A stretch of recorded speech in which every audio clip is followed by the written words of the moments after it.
আমরা সবাই জানি যে শিয়ালদা কোর্টে তিলোত্তমার শুনানি চলছে। পরপর 7টা দিন হয়ে গেল কন্টিনিউ শুনানি কিন্তু চলে আছে এবং এই সঞ্জয় রায়কে প্রথমে প্রিজন ভ্যান, এখন তাকে এসি গাড়িতে করে নিয়ে আসা হচ্ছে। সে রেগুলার প্রেসিডেন্সি জেল থেকে আসছে, সে শুনানি পর্বতে সমস্ত কিছু সাক্ষ্য যারা দিচ্ছে তাই জন্য শুনছে, আবার তাকে কিন্তু প্রেসিডেন্সি জেলে পাঠিয়ে দেওয়া হচ্ছে। এই জিনিসটা কিন্তু পরপর 7 দিন ধরে চলছে। আপনাদেরকে জানিয়ে রাখি যে গতকালকে এই বিনীত গোয়েলের সঙ্গে যুক্ত থাকা 3জন ফরেন্সিক বিশেষজ্ঞকে কিন্তু ডাকা হয়েছিল সাক্ষ্য দেওয়ার জন্য, এবং তাদের এমন প্রশ্নের সম্মুখীন হয় যে তারা কিন্তু থতমত খেয়ে যায়। তার সাথে সাথে আপনাদের এটাও জানিয়ে রাখি যে এই সন্দীপ ঘোষের ফির জামিন করানোর জন্য সন্দীপ ঘোষের উকিল আবার পৌঁছে গেছে শিয়ালদা কোর্টে, এবং উনি যে কথাগুলো সেখানে রেখেছেন তার জন্য বিচারপতির কাছে এবং সিবিআই এর আইনজীবীর কাছে চরম থেকে চরমতম অপমানিত হতে হয় এই সন্দীপ ঘোষের আইনজীবীকে। সমস্ত ডিটেলসে আসবো, তার আগে নমস্কার বন্ধুরা, আবার একটা নতুন ভিডিওতে আপনাদের সবাইকে স্বাগত জানাই। তো বন্ধুরা, আপনাদের সবাইকে বলি যে গতকাল এই 3জন বিশেষজ্ঞকে বিচারপতি যখন জিজ্ঞাসা করেন যে 9 তারিখে এই নির্যাতিতার স্যাম্পেল কালেক্ট করে সেটা কেন 14 তারিখে সিএফএসএল এ পাঠানো হয়েছে, তার আগে কেন পাঠানো হয়নি, এত দিনের ব্যবধান কিসের জন্য? এই পদ্ধতির মধ্যে কি সমস্ত কিছু ঠিকঠাক ছিল? যেটা অভিযোগ আসছে যে এর মধ্যে কিন্তু কিছু জিনিস অদল বদল হয়েছে, অর্থাৎ তথ্য প্রমাণ লোপাট হয়েছে। এগুলো কি ঠিক কথা? কারণ 9 তারিখে এই তিলোত্তমার জামা কাপড়, চুল, মাথার ক্লিপ, ভাঙা ক্লিপ এবং সঞ্জয় রায়ের ব্লুটুথ এগুলো কিন্তু কালেক্ট হয়েছে। এছাড়াও তিলোত্তমার ব্লাড এবং ভিজেরা, যেটা পোস্টমর্টমের পর কালেক্ট করা হয়েছে, এই সব জিনিসগুলো কিন্তু 14 তারিখে কিন্তু সিএফএসএল এ কেন পাঠানো হলো? এবং আপনাদেরকে জানিয়ে রাখি এই যে ভিসেরার নমুনা পরিবর্তন করে দেওয়ারও কিন্তু একটা অভিযোগ উঠছে, যেটাকে নিয়ে সিবিআই এখনো পর্যন্ত কিন্তু তদন্ত করে আছে। এবং সেখানে কিন্তু বিচারপতি ওই 3জন ফরেন্সিক বিশেষজ্ঞকে জিজ্ঞাসা করেন যে এই যে 9 তারিখে স্যাম্পেল কালেক্ট করে সেগুলোকে 14 তারিখে যে সিএফএসএল এ পাঠানো হয়েছে সেগুলো ঠিকঠাকভাবেই সব কিছু চলেছে তো? কারণ এখানে কিন্তু এই যে এইসব ব্লাড এবং যে সমস্ত নমুনা, এতদিনের ডিফারেন্স কেন? কারণ আমরা সবাই জানি যে এতদিনের ডিফারেন্স হলে পোস্টমর্টমে কিন্তু অনেকটা কিন্তু সমস্যা দেখা দেয়। সেখানে 9 তারিখে সেগুলোকে কালেক্ট করে কেন 14 তারিখে সিএফএসএল এ দেওয়া হলো? কিসের জন্য দেওয়া হলো? এরকম বড় প্রশ্নের সম্মুখীন কিন্তু সেই 3জন বিশেষজ্ঞ কিন্তু হয়েছে, ফরেন্সিক বিশেষজ্ঞরা। এবার দেখা যাক যেটা ভিজেরা যেই নমুনা যেটাকে পরিবর্তন করা হয়েছিল বলে ধারণা করছে সিবিআই, সেটাকে নিয়ে এখন কিন্তু যেটা বললাম এখনো পর্যন্ত তদন্ত করে আছে সিবিআই, সেখান থেকে যদি আরও কিছু নতুন তথ্য পাওয়া যায়। এর সাথে আপনাকে জানিয়ে রাখি যে এই তিলোত্তমার যেই হসপিটালে, আরজি কর হসপিটালে যে প্রাক্তন যে সন্দীপ ঘোষ তো অধ্যাপক, তা সেই সন্দীপ ঘোষের উকিল কিন্তু আবার ফের শিয়ালদা কোর্টে দ্বারস্থ হয়েছে তার মক্কেলের জামিন করানোর জন্য। সেখানে গিয়ে তার এই সন্দীপ ঘোষের উকিল যখন বিচারপতিকে বলেন যে বিচারপতিকে যখন বলেন যে 64 দিন হতে চললো এখনো সিবিআই চার্জশিট দিতে ব্যর্থ, এবং উচ্চ আদালত থেকে কোনো রকম নির্দেশ ও আদেশ নেই, এবং উচ্চ আদালত থেকে জামিন দেওয়ার জন্য কোনো রকম কিন্তু বারণ করা হয়নি, তাহলে কেন আমার মক্কেলকে এখনো পর্যন্ত জামিন দেওয়া হলো না? কারণ 64 দিন হয়ে গেছে, এখনো সিবিআই কোনো চার্জশিটই জমা দেয়নি। হ্যাঁ, তাহলে আমার মক্কেলকে জামিন কেন দেওয়া হচ্ছে না? এই কথা বলতে সিবিআই এর আইনজীবী বলে বসেন যে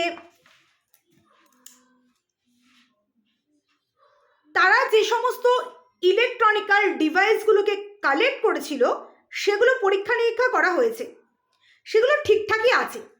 কিন্তু এখন আরও 5টি ডিভিআর এবং 5টি হার্ড ডিস্ক কিন্তু ফের পাঠানো হয়েছে সিএফএসএল, কিন্তু আবার সেগুলোকে পাঠানো হয়েছে এবং সেগুলো 2-1 দিনের মধ্যে কিন্তু যার রিপোর্ট চলে আসবে।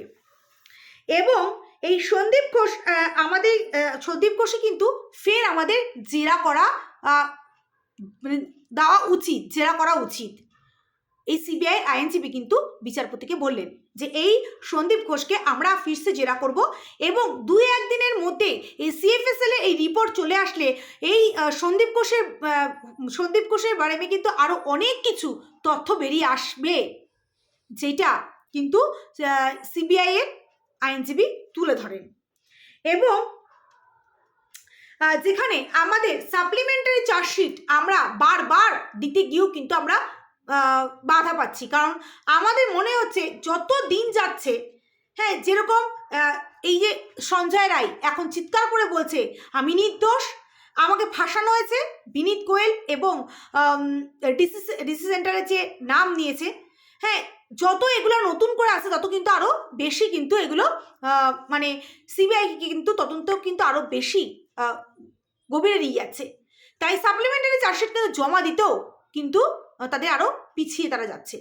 এবং সেখানে দাঁড়িয়ে সিবিআইয়ের উকিল আইনজীবী উনি এটাও বলেছেন যে এই যে বারবার বলা হচ্ছে না যে সিবিআই কিছু করছে না, সিবিআই কিছু করছে না, তো হুজুর আপনি এই কেস ডায়েরিটা দেখুন, কেস ডায়েরিটা দেখলেই বুঝতে পারবেন যে এই যে আইনটা, এই যে তদন্তটা কত দূর এগোচ্ছে, সেটা দেখলেই আপনারা বুঝতে পারবেন।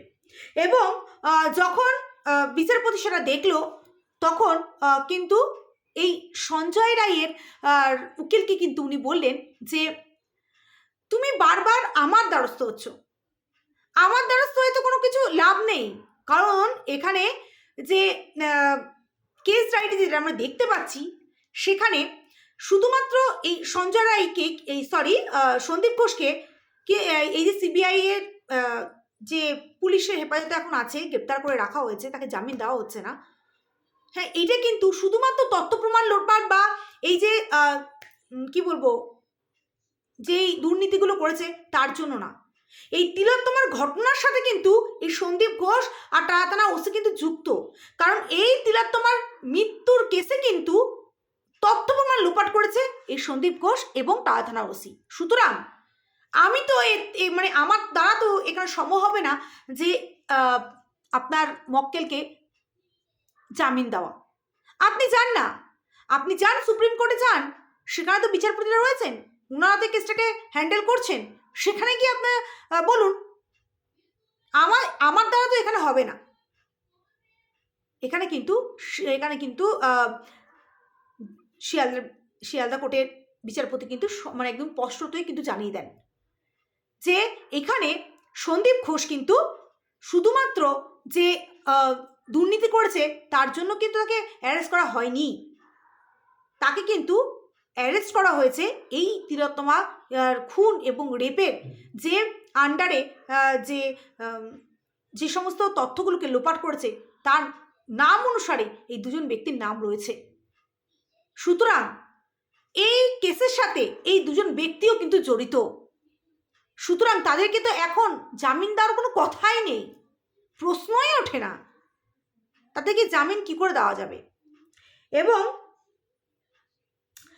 যেখানে সিবিআই আইনজীবী এটাও বলেছেন যে আমরা কিন্তু সুপ্রিম কোর্টে 5টা স্ট্যাটাস কিন্তু জমা দিয়েছি, এবং এর থেকে একটা জিনিস পরিষ্কার যে এই যে ডিভাইস 5টা ডিভাইস এবং ডিভিআর যেগুলো সিএফএসএল-এ জমা পড়েছে, যেগুলো 2-1 দিনের মধ্যে যারা রিপোর্ট চলে আসবে, সেগুলো কিন্তু মানে খুব মানে সেখান থেকে কিন্তু অনেক তথ্যই বেরিয়ে আসবে। এবং যেটা সাপ্লিমেন্টারি চার্জশিট যেটা জমা দেওয়া অনেক আগেই কথা ছিল, সিবিআই কিন্তু কোনো রকমভাবেই চাইছে না যে এইগুলোকে এই মানে তারা তাদের যে সাপ্লিমেন্টারি চার্জশিট যেটা দেবে সেটাতে যেন কোনো কিছু বাদ না পড়ে যায়, কারণ যেখানে দাঁড়িয়ে সিবিআই আইনজীবী স্পষ্টতই বলেছে যে আমরা যখন থেকে জেনেছি যে এই ধৃত সঞ্জয় এর সাথে যুক্ত আছে এবং এর অনেক কিছুই ম্যাচ করেছে, সেখানে আমরা কিন্তু ধৃত সঞ্জয় রায়কে কিন্তু আমরা খুন এবং ধর্ষণ মামলায় তাকে একমাত্র অভিযুক্ত বলে মনে করেছি এখনো পর্যন্ত। তাই তার এখনো শুনানি চলছে এবং তার যেটা শাস্তি হওয়ার হবে, কিন্তু তার সাথে সাথে এর সাথে আরও অনেকে যুক্ত রয়েছে, আরও অনেকে যুক্ত রয়েছে, সেগুলোও যেন একে একে বেরোয়, তারই কিন্তু চেষ্টা করছে সিবিআই। এটাও বলেছে যে আপনারা যারা ভাবছেন যে আমাদের সিবিআইয়ের কোনো কাজ আমরা করছি না, আমরা একদম হাত গুটিয়ে বসে আছি, তাদেরকে বলি যে কেস ডায়েরিতে কতটা এগোচ্ছে সেটা আপনারা দেখুন। আর মানে সেটা বিচারপতিকে বলেছেন যে দেখুন আপনি, এবং আমাদেরকে আরেকটু সময় দেওয়া হোক, কারণ যেখানে দাঁড়িয়ে সমস্ত তথ্য প্রমাণ লোপাট করে দেওয়া হয়েছে সেগুলোকে রিকভার করে আমরা সামনে নিয়ে আসতে একটু তো সময় লাগবে। যেখানে প্রথমতই এই সঞ্জয় রায়কেই একমাত্র দোষী সাব্যস্ত করে তাকে যাতে খুব তাড়াতাড়ি ফাঁসিকারে ঝোলানো হয় তারই কিন্তু ব্যবস্থা করছিল, কিন্তু সেটা কিন্তু মানে হতে দেওয়া চলবে না। কারণ এখানে এই কেসটার মধ্যে শুধুমাত্র সঞ্জয় রায় দোষী নয়, এই কেসটার মধ্যে আরও অনেকে আছে। তাই শিয়ালদা কোর্টে কিন্তু সজোরে বলতে পারেন যে বলে না, থাপ্পড় মারলেই থাপ্পড় খাওয়া হয় না, কখনো কখনো মুখেও বলা নিতেও থাপ্পড় দেওয়া হয়ে যায়। তো চলো বন্ধুরা, আজকের মতো ভিডিওটা এই পর্যন্তই। এতটাই আপডেট আপনাদের দেওয়া ছিল। আবার আসবো একটা নতুন ভিডিও নিয়ে, ততক্ষণের জন্য নমস্কার।